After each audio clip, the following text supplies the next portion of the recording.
Di ba nga magandang sa'yo tayo? Hindi naman bawal maligo. Ano ba mama? Pero ako, hindi ako talaga naligo ng siyang na araw.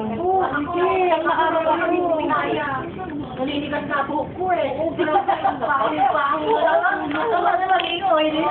Ay, kinuto kaya ako. Ako kasi talaga.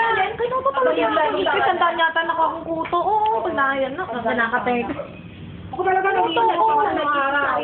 Pero nagpupunas ako, pero maligam-gam. Hindi pa rin eh. Oo, siyempre. Iba pa rin naliligas. Kaya lang talaga kinuto talaga ako. Hala, nag-laishalis pa ako, no?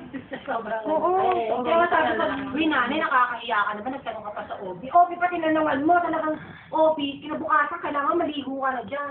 Kaya kinabawal-bawal. Kasi baka naman, kasi sabi ko sila talaga itong nanay. Kasi tinawagan ka lang ako. Baka naliligo na daw ako. Hindi kasi iwas daw. Kasi sa baliwas ko naman. Anak ba, may ginawa pa sa aking orasyon nanay ko noon. Parang ilang ano sa akin, Ako nag-insenso pa ako noon. Inuulo pa yaya. Oo. Sa may ko tag na kumot. Tapos sasabukay na ako. Lagi ako sa nga ng sigarilyo. Pag parang nahihirapan ako huminga. Hala. Teka lang talaga. Mabango naman siya, kaya lang. Yung uso kasi nga, nakakasopo ko. Hindi ako makahinga. Hindi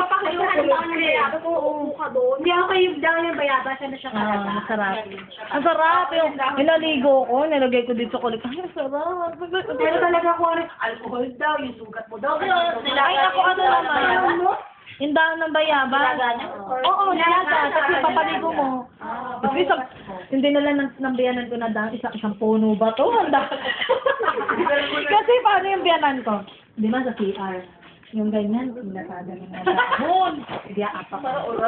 Tapos, sa may batsa, doon ka sa yung batsa, meron na naman doon. Kapag umupo ka, huwag kang bubuka ka. Ligo ka. Dahan-dahan. O konting sabon na sa mga paligo ka. Ako na po. Sige na ako na. Sagyo lang yan. Pero na-order natin sila mamaya. Tapos, amin niya, sige, ibabal. Binigyan ako dahon, ang dami. Lagyan mo sa kalikili mo, sa singit mo.